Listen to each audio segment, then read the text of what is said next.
জিয়াউর রহমান যেমন হানা ভোট দিয়েছিল, তেমন এটা হানা ভোট। আজকে যদি সংস্কার চাই না নির্বাচন চাই, সংস্কারবিহীন নির্বাচন চাই না সংস্কার চাই তারপরে নির্বাচন চাই, এরকম একটা হানোর ভোট হতে পারে।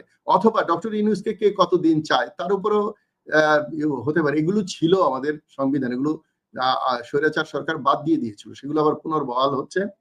এখন হতাশ কেন? হতাশ জনগণ নয়, হতাশ মনির ভাইদের দল বিএনপি। কারণ তারা যখন ক্ষমতায় যেতে চেয়েছিলেন যত দ্রুত, তত দ্রুত পারছেন না। এখন 4 মাস, ডিসেম্বরে গেলে 4 মাস আগেই যেতে পারেন, ডিসেম্বরের পরে এপ্রিলে গেলে 4 মাস পরে যাবেন, এইটুকুই ব্যবধান। তো এই 4 মাস ক্ষমতায় না থাকার ধৈর্যটুকু ওনাদের নাই বলে প্রমাণিত হচ্ছে জনগণের কাছে। বিএনপি যে বলেছে যে বিএনপি কিন্তু বিএনপি হতাশ বলে নাই। আমি যতদূর শুনেছি উনি বলেছেন জনগণ হতাশ। জনগণ হতাশ হয়েছে। হ্যাঁ, মনে করেন যে আমি এখানে একটু একটা প্রশ্ন আপনার কাছে করে আপনি বক্তব্যটা দিবেন যে বিএনপি বলছেন জনগণ হতাশ, জামাতের আমির বলছেন জনগণ আশ্বস্ত হয়েছে। তো জনগণ কোনটা হয়েছে এটা পরিমাপ করার মাপকাঠি মানে কিভাবে ওনারা নির্ধারণ করছে? এই কথাটাই আমরা বলতে চাচ্ছিলাম, এবং জনগণ খুব মনোযোগের সাথে এটা মার্ক করে। বিশেষ করে 5 আগস্টের পর থেকে জনগণ অনেক সচেতন হয়েছে। তো জনগণকে নিয়ে টানাটানি, লাশের মতো, লাশ হয়ে পড়ে গেলে কোন দল নিয়ে লাশ বেশি প্রদর্শন করবে ইত্যাদি ইত্যাদি আমাদের দেশে অতীতে হয়েছে। বর্তমানে মানুষ এটা চায় না যে একজন জনগণ সে তার স্বাধীন মতো যাকে তাকে সমর্থন করবে, কিন্তু একটা দল বলে ফেললো যে জনগণ অসন্তোষ, জনগণ হতাশ, এটা তো ঠিক না। তো সুতরাং এইখান থেকে তো মিথ্যা বা ভুল তথ্য দেওয়া হচ্ছে মানুষকে। এবং আমি মনে করি যে যদি জামাতের কিছু কর্মী থাকে, যদি আমাদের বিএনপির কর্মী থাকে, তারা কর্মীর কারণে জনগণ এর বাইরে কিন্তু কর্মী, কারণ তারা এমনি জনগণ, কিন্তু তাদের একটা এডিশনাল দায়িত্ব আছে নিজের দলের কাজ করা, তারা হতাশ হতেই পারে। কারণ এই দলটি তো 3 মাসের মধ্যে নির্বাচন চেয়েছিল 5ই আগস্টের রক্ত শুকানোর আগেই। সেই দেখেন 3 মাস থেকে আজকে 20 মাস পরে হবে। তো আমরা অনেকেই ডক্টর ইউনূসকে খুব বোকা ভাবি। ডক্টর ইউনূস রাজনীতি বোঝে না বলে মনে করি অনেক রাজনৈতিক দল, এবং আমাদের দেশে চায়ের দোকানে যে চা খায় বসে বসে সেও রাজনীতি জানে। এবং রাজনীতি যারা করে না, যারা রাজনীতিতে জড়িত নয় দলীয় তারাও রাজনীতি বোঝে বলে আমার বিশ্বাস। তো সুতরাং রাজনৈতিক যে চতুর ব্যক্তি বা রাজনৈতিক যে দলগুলো আছে তাদেরকে সামাল দেওয়া চারটিখানি কথা নয়, সেটা ইলেক্টেড বা নন ইলেক্টেড যেই গভর্নমেন্টই হোক, যে রাষ্ট্রপ্রধানই হোক, যে সরকার প্রধানই হোক। তো ইউনূস সাহেব এখন পর্যন্ত খুব সুকৌশলে সবকিছু ব্যালেন্স করে আগাচ্ছেন বলে আমাদের বিশ্বাস। এবং এই ঈদের সময় হয়তো নির্বাচনটা ঘোষণা উনি দিতেন না, হয়তো জুলাই সনদের পরে নির্বাচনের ঘোষণা আসতো, কারণটা আমি বলছি। কিন্তু যেহেতু একটি দল, ওই একটি দল বললে চীনে একটি দল বলাতে তো সবাই রাগ হয়ে গেছে। একটি দল বলতে সেই দল এবং তার সাথে যে জোট আছে, বিগত 17, 18, 30 বছর যাবত কিন্তু একটি দল বাংলাদেশে নাই। তারা বড় দলগুলো জোটবদ্ধ হয়েই রাজনীতি করেছে। সো একটি দল বললে একটি জোট বা তাদের সমর্থকদেরও বোঝায়। তাহলে যে এই নির্বাচনটা নিয়ে আজকে যদি শেখ হাসিনা টিকে থাকতো তাহলে 29 সাল পর্যন্ত কোনো নির্বাচন হতো না, এটা জনগণ বোঝে।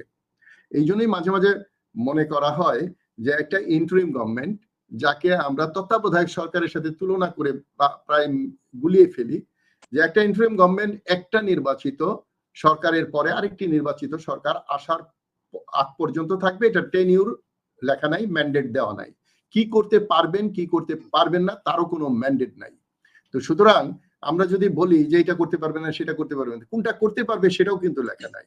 সেটা হলো কমন সেন্স, এবং এটা জাতির ক্রান্তি লগ্নে, জাতির প্রয়োজনে, মানুষের প্রয়োজনে যা যা করণীয় তাই করতে পারে। তত্ত্বাবধায়ক সরকার 3 মাসের বাইরে কিছু করতে পারবে না, নির্বাচন ছাড়া এবং রুটিন ওয়ার্ক ছাড়া কিছু করতে পারবে না। বাট তত্ত্বাবধায়ক সরকার আর interim government is not same. তো এখন এই যে আমাদের ভুল বোঝাবুঝিটা হচ্ছে যে জনগণকে নিয়ে টানা হেঁচড়া করা হচ্ছে, তাহলে তো এই জিয়াউর রহমান যেমন হানা ভোট দিয়েছিল, তেমন এটা হানা ভোট। আজকে যদি সংস্কার চাই না নির্বাচন চাই, সংস্কারবিহীন নির্বাচন চাই না সংস্কার চাই তারপরে নির্বাচন চাই, এরকম একটা হানোর ভোট হতে পারে। অথবা ডক্টর ইউনূসকে কে কতদিন চায় তার উপরেও হতে পারে, এগুলো ছিল আমাদের সংবিধান, এগুলো স্বৈরাচার সরকার বাদ দিয়ে দিয়েছিল, সেগুলো আবার পুনর্বহাল হচ্ছে। এখন আমি যে কথাটা মূল বিষয়টা আপনাদেরকে বলতে চাই সেটা হলো এপ্রিল মাস হলো জুলাই মাসের পরে, জুলাই মাস তো কামিং মাস, জুলাই মাসে যদি একটা সঠিক এবং আমাদের দীর্ঘদিনের প্রত্যাশা এবং জুলাই আগস্টের যে বিপ্লব, যেই জুলাইকে 36 বলা হয়, মানে আগস্টের 6 দিন পর্যন্ত বিপ্লব চলেছে, তো এটাকে জুলাই বলেই প্রাধান্য দেওয়া হয়। এই জুলাই সনদে যা থাকবে তা কি থাকবে, তা ওই বিপ্লবে বা ওই আন্দোলনে বা ওই অভ্যুত্থানের যে স্পিরিট সেগুলো লিপিবদ্ধ হবে। তাহলে তো এটা নিশ্চিত, এটা বোঝার জন্য তো খুব রকেট সায়েন্স প্রয়োজন নাই যে জুলাই সনদ আর বর্তমান সংবিধান এক হবে না। যদি সংবিধান আর জুলাই আগস্ট একই হয় তাহলে তো জুলাই সনদের আর প্রয়োজন নাই, তাহলে এখানে একটা বিরাট গ্যাপ তৈরি হবে। তাহলে জুলাইয়ের সনদ যখন সবাই অ্যাপ্রুভ করবে তখন একটা নতুন ধরনের প্রশাসন, নতুন ধরনের দেশ পরিচালনা, সেটা হতে পারে জাতীয় সরকার, হতে পারে আরেকটা অন্তর্বর্তী সরকার, হতে পারে তত্ত্বাবধায়ক সরকার যে এতদিন পরে তত্ত্বাবধায়ক, সেটা জুলাই সনদটা কমপ্লিট না হওয়া পর্যন্ত সেইগুলো যেহেতু নির্ধারণ করা যাচ্ছে না, এই জন্যই ডক্টর ইউনূস সাহেব বলেছেন সব সম্ভাব্য সময়, অর্থাৎ সবকিছু যদি ঠিক থাকে। উনি এটাও বলেছেন যে একটা সঠিক, সুষ্ঠু এবং গ্রহণযোগ্য নির্বাচন করতে যে প্রশাসনিক যে পরিবর্ধন দরকার বা সংস্কার দরকার সেটা এখনো হয়ে ওঠেনি এবং সেই পরিস্থিতি এখনো বিরাজমান নেই। তা এইগুলোর উপরে নির্ভর করে উনি বলেছেন যদি সবকিছু ঠিক থাকে তাহলে এপ্রিলে প্রথমার্ধে হবে, এক্সাক্ট ডেট বলেনি, এটা বাকিটা রোডম্যাপ তৈরি করবে ইলেকশন কমিশন। এখন দেখেন এই নির্বাচনটার জন্য চাপ কেন, এখন হতাশ কেন? হতাশ জনগণ নয়, হতাশ মনির ভাইদের দল বিএনপি, কারণ তারা যখন ক্ষমতায় যেতে চেয়েছিলেন যত দ্রুত তত দ্রুত পারছেন না। এখন 4 মাস, ডিসেম্বরে গেলে 4 মাস আগেই যেতে পারেন, ডিসেম্বরের পরে এপ্রিলে গেলে 4 মাস পরে যাবেন, এইটুকুই ব্যবধান। তো এই 4 মাস ক্ষমতায় না থাকার ধৈর্যটুকু ওনাদের নাই বলে প্রমাণিত হচ্ছে জনগণের কাছে। এখন ওনারা যদি মনে করেন সব জনগণ ওনাদের, সব ভোটার ওনাদের, তাহলে আমার কিছু বলার নাই। কিন্তু এ পর্যন্ত যত পতন হয়েছে, যত পরাজয় হয়েছে, সবকিছুই কিন্তু জনগণকে অবজ্ঞা করার কারণে। আমরা অতীতেও দেখেছি যারা মনে করেছে একেবারে ক্ষমতায় চলে যাওয়া তারা যায়নি, এই ভুয়া ভোট ছাড়া। অরিজিনাল ভোট হলে জনগণ যাকে পাঠাতে চায় দায়িত্বে, ওনারা যেটা বলেন সরকার ক্ষমতা, আমি মনে করি যে বর্তমান সরকার এটা দায়িত্ব পালন করছেন, এখানে ক্ষমতা আর কিছু নাই, ক্ষমতা দেখাচ্ছেন না। আজকে এই যে স্বরাষ্ট্রমন্ত্রী ঘুরে ঘুরে বেড়াচ্ছেন, আমি যদিও খুব একটা পছন্দ করি না এইসব কাজ, কারণ এটা স্বরাষ্ট্রমন্ত্রীর কাজ না, এটা ওনার নিচের লেভেলে বহু লোক এইগুলো দেখা উচিত।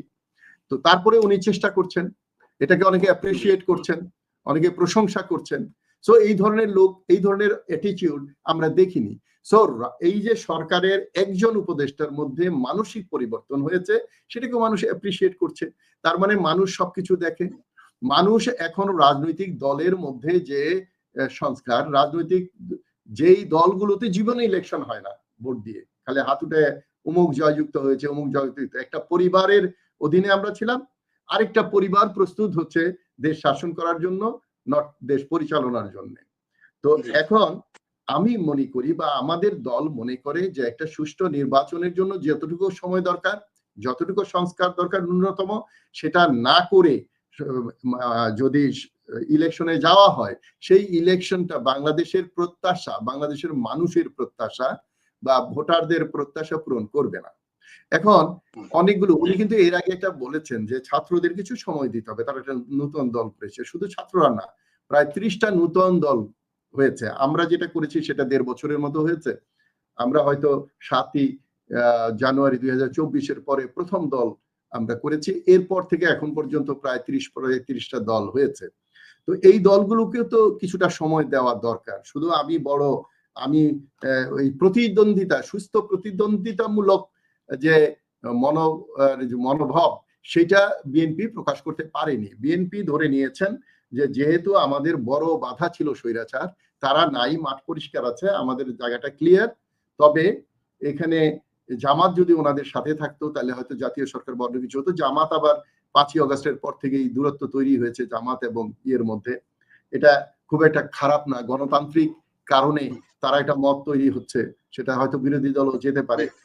দ্বিতীয় পর্যায়ে আসবে, একটু সংক্ষিপ্ত। হ্যাঁ, আমি খুব সংক্ষেপে শেষ করে দিচ্ছি, আমি খুব সময় নেইও নাই মনে হয়। তবে আমার মূল কথাটাই হলো জনগণের কল্যাণে। আমরা বলি না যে ব্যক্তির চেয়ে দল বড়, দলের চেয়ে দেশ, এটাকে যদি আমরা এরকম করে ফেলি যে দেশের চেয়ে দল বড়, দলের চেয়ে ব্যক্তি বড়, যে উমুক ব্যক্তি না হলেই দল চলবে না, এইগুলো থেকে আমাদের বেরিয়ে আসতে হবে এবং জনগণকে বোকা ভাবার সময়টা বোধহয় চলে গেছে। অতীতে জনগণকে বোকা বানানো হয়েছে, অতীতে জনগণকে টাকা পয়সা দিয়ে কেনা হয়েছে। আমরা বিশ্বাস করি আগামী ইলেকশনে যদি কাউকে কেনার চেষ্টা করা হয়, যদি নমিনেশন বিক্রি করে ক্যান্ডিডেট তৈরি করা হয়, কোন দল, ইদানিং অনেক দল নিয়ে সমালোচনা হচ্ছে, যারা বলছে 2 বছর পরে নির্বাচন হলে ভালো, তারা এখন দ্রুত নির্বাচন যাচ্ছে বিএনপির স্বরে। এরাও ওই টিকেটের ভাগাভাগির জন্যই হয়তো করছে, এটাও মানুষ বোঝে।